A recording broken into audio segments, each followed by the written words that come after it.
This criminal offense is officially titled violation of certain court orders or conditions of bond in a family violence, child abuse or neglect, sexual assault or abuse, indecent assault, stalking, or trafficking case. So remember what we learned from the Code of Criminal Procedure.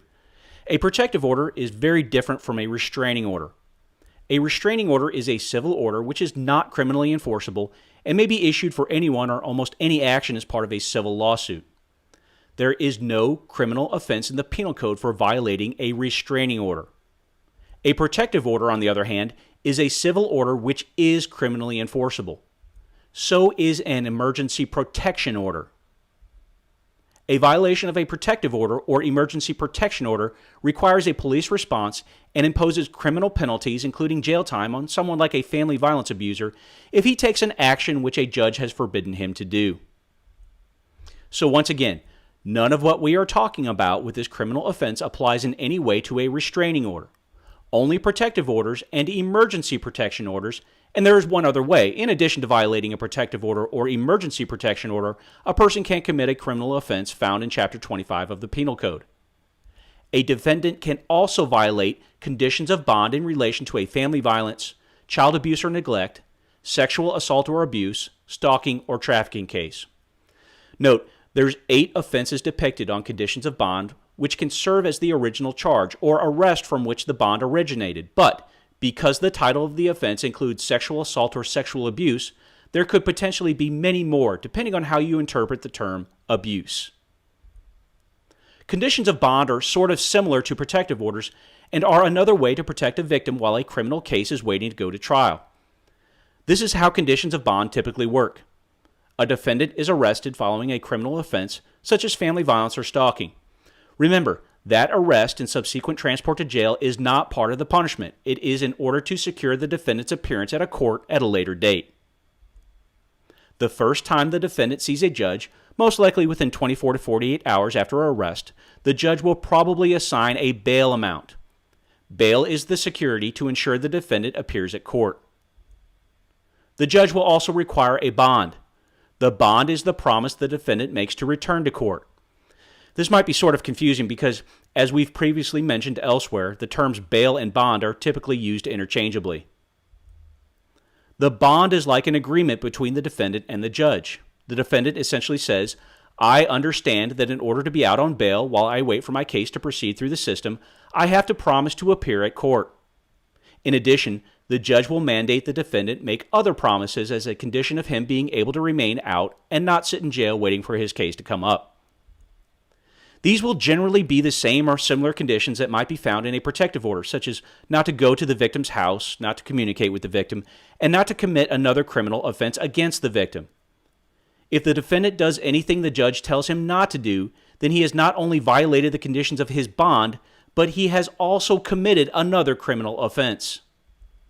So, under the offense of violation of certain court orders or conditions of bond in a family violence, child abuse or neglect, sexual assault or abuse, indecent assault, stalking, or trafficking case, a person commits an offense if they commit family violence, sex assault, aggravated sex assault, or stalking against the protected person, or communicate directly or indirectly with a protected individual or member of the family or household except through an attorney in a threatening or harassing manner, or if they go to or near the residence, place of employment of the individual protected, or any child care facility, school, or residence of a protected child.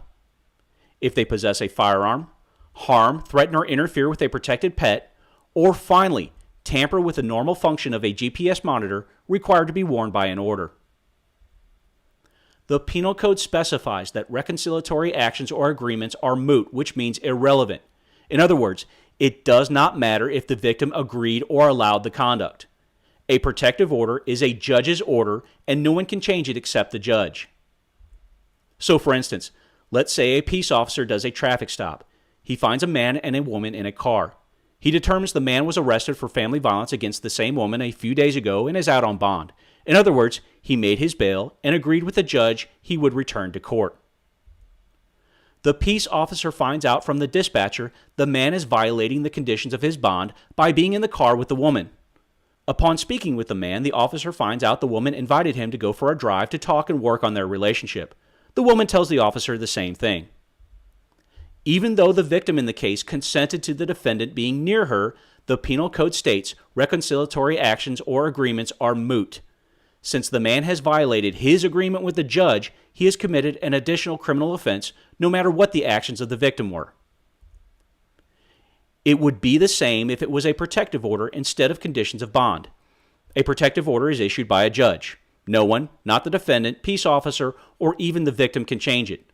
Only the judge can adjust, modify, or vacate the order. The Penal Code goes on to make a very, very important mandate. The person protected by the order cannot be arrested for violation of the order. So in our previous example, even though the victim of the previous family violence offense may have actually consented to the defendant being with her, which was a violation of the judge's conditions of bond, she should not be arrested and cannot be arrested for this offense. The level of penalties for violation of certain court orders or conditions of bond in a family violence, child abuse or neglect, sexual assault or abuse, stalking, or trafficking case are a bit complicated. If a person commits this offense and has 2 or more convictions for the same offense, it is a felony of the 3rd degree. If a person commits this offense and has 2 or more convictions of the separate offense of repeated violation of certain court orders or conditions of bond in a family violence, child abuse or neglect, sexual assault or abuse, stalking, or trafficking case, the commission of this offense is a felony of the 3rd degree. A person who commits this offense and has a conviction of this same offense and also has a conviction under repeated violation of a court order or conditions of bond is also a felony of the 3rd degree. A person who commits this offense by assaulting the victim or by stalking the victim enhances the offense to a felony of the 3rd degree. A person who violates an order related to certain offenses under Section 7A of the CCP has committed a state jail felony. All other offenses are A misdemeanors. Finally, the Penal Code specifies it is not a defense. The pertinent information was excluded from the order. This offense is titled repeated violation of certain court orders or conditions of bond in a family violence, child abuse or neglect, sexual assault or abuse, indecent assault, stalking, or trafficking case. As we have seen, the state of Texas has extensive laws and procedures to protect victims of family violence, child abuse and neglect, sexual assault and abuse, indecent assault, stalking, and human trafficking. A defendant who continues to harass, torment, or stalk their victim, even after an initial arrest for violating a protective order, faces very little benefit of the doubt from statutory law in the Penal Code. A person commits repeated violation of certain court orders or conditions of bond in a family violence, child abuse or neglect, sexual assault or abuse, indecent assault, stalking, or trafficking case if he or she, during a period that is 12 months or less in duration, engages in conduct described under Penal Code 25.07, which is essentially family violence, child abuse or neglect, sexual assault or abuse, indecent assault, stalking, or trafficking, and does these 2 or more times. So a person who violates an order or conditions of bond by committing family violence in July and violates an order by committing stalking in December has committed this offense. Another example is if a defendant violated his or her bond by going near the protected person's residence in January and then violated his or her bond again by possessing a firearm in December. That 12-month period does not have to be a calendar year. The offense is committed if 2 or more violations occur within any 12-month period.